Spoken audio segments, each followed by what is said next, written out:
Baik, bismillahirrahmanirrahim. Assalamualaikum warahmatullahi wabarakatuh. Kembali lagi dengan saya di siklus Carnot dan mesin pendingin. Sebelumnya saya akan memperkenalkan diri. Nama saya Emrezi Ananda Pasaribu dengan NIM 190510601041. Saya berasal dari Teknik Pertanian, Fakultas Pertanian, Universitas Syah Kuala. Siklus Carnot yaitu siklus ideal termodinamika yang reversibel. Terdapat dua proses, yaitu isotermik dan adiabatik. Isotermik ialah proses suhu tetap, sedangkan adiabatik proses tanpa perpindahan kalor. Termodinamika, sedikit mengingat kembali, termodinamika ialah ilmu yang mempelajari hubungan antara energi dan kerja dari suatu sistem. Dalam termodinamika memiliki beberapa hukum, yaitu hukum termodinamika 0 berbunyi, jika dua sistem berada dalam kesetimbangan termal dengan sistem ketiga, maka mereka berada dalam kesetimbangan termal satu sama lain.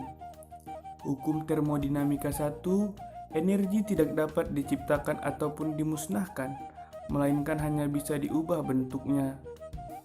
Hukum termodinamika yang kedua, kalor mengalir secara alami dari benda yang panas ke benda yang dingin. Kalor tidak akan mengalir secara spontan dari benda dingin ke benda panas tanpa dilakukannya usaha. Hukum termodinamika ketiga, entropi dari suatu kristal sempurna pada absolut nol adalah sama dengan nol. Siklus Carnot dan mesin pendingin masuk ke hukum termodinamika yang kedua. Baik, ini adalah grafik siklus Carnot. Bisa dilihat dari P dan V, di mana A ke B itu termasuk isotermik, sedangkan B ke C itu adiabatik, dan C ke D itu isotermik, dan D ke A itu adiabatik. Di grafik berbeda, tapi kenapa di sini sama? AB dan BC itu disebut pemuaian, sedangkan CD ke D dan DA disebut pemampatan. Jadi antara mereka berdua berbeda-beda. Baik, mesin Carnot. Mesin Carnot bisa juga disebut mesin kalor. Fungsi mesin ini mengubah energi panas menjadi energi mekanik. Mesin Carnot bekerja berdasarkan proses termodinamika yang terdiri atas dua isotermik dan dua proses adiabatik seperti yang saya jelaskan di sebelumnya. Inilah salah satu contoh pergerakan pada mesin Carnot, di mana pada step pertama, gas mengalami pemuaian isotermal. Gas menyerap kalor Q1 dari reservoir suhu tinggi T1 dan melakukan usaha. Pada step kedua, gas mengalami pemuaian adiabatik. Gas juga melakukan usaha.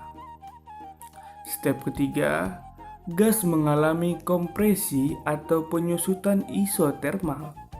Gas membuang kalor Q2 ke reservoir suhu rendah T2. Gas mendapatkan usaha.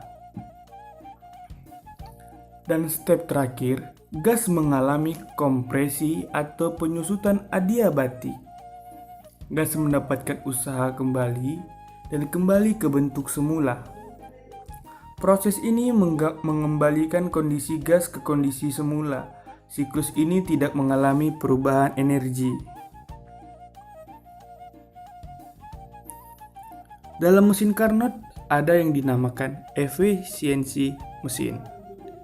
Dalam mesin Carnot berlaku juga hukum termodinamika 1, di mana kalor pada reservoir rendah per kalor yang diserap pada reservoir tinggi sama dengan temperatur pada reservoir rendah per temperatur pada reservoir tinggi, seperti pada slide yang ada, di mana efisiensi mesin yang dilambangkan dengan eta sama dengan W per QT kali 100%, di mana eta itu efisiensi mesin, W itu usaha, QT itu kalori yang diserap pada reservoir tinggi, dikali 100% tanda efisiensinya mesin.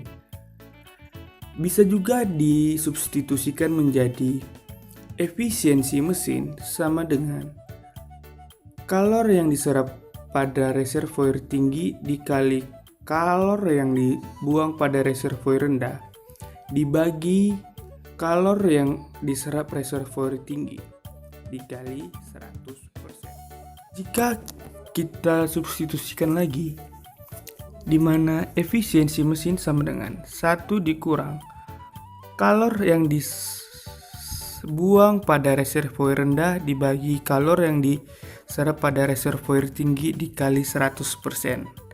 Kembali saya mengingatkan, berlaku hukum termodinamika yang pertama.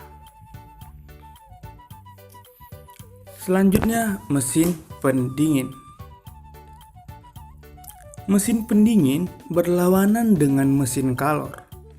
Mesin pendingin pada dasarnya mengambil atau melepaskan kalor dari sistem kelingkungan atau memindahkan kalor dari reservoir dingin ke reservoir panas. Mesin pendingin membuang kalor dari tempat dingin ke tempat panas dan membutuhkan usaha supaya proses tersebut bisa berjalan. Mesin pendingin sangat membutuhkan usaha. Kenapa begitu membutuhkan usaha? Karena proses pada mesin pendingin ialah tidak spontan, sehingga dibutuhkannya usaha seperti bunyi hukum termodinamika yang kedua. Ya, inilah mesin pendingin. Bisa kita lihat mesin pendingin yang biasa kita temui ada AC dan kulkas.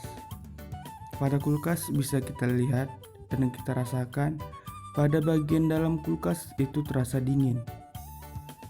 Tetapi apabila kita memegang pada dinding sebagian luar dan pada belakang, itu terasa hangat. Kenapa bisa terjadi? Ya, karena mesin menyerap suhu dari dalam ruangan sehingga pada dalam ruangan kulkas suhu menjadi lebih rendah dan mesin mengeluarkan suhu yang dari dalam ruangan keluar sehingga suhu di luar lebih tinggi. Jadi kita dapat merasakan bagian dalam kulkas yang lebih dingin.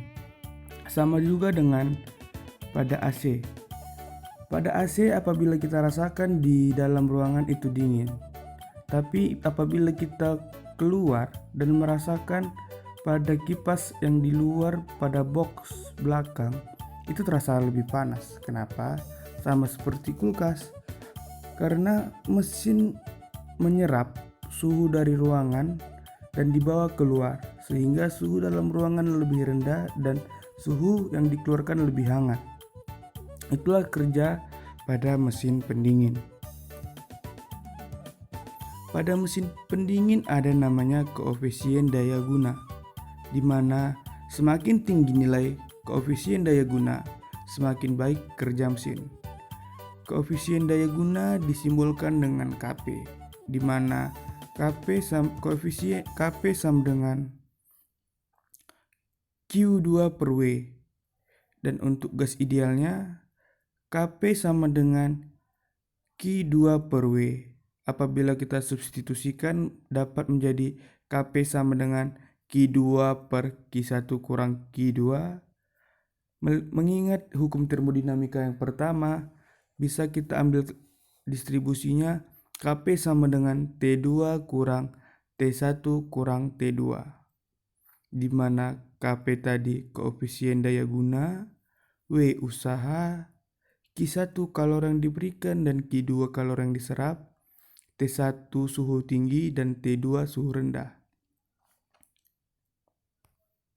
Itulah koefisien daya guna. Sekian dari saya. Apabila ada kesalahan, saya mohon maaf. Wabillahi taufiq walhidayah. Wassalamualaikum warahmatullahi wabarakatuh. Sampai jumpa di video selanjutnya.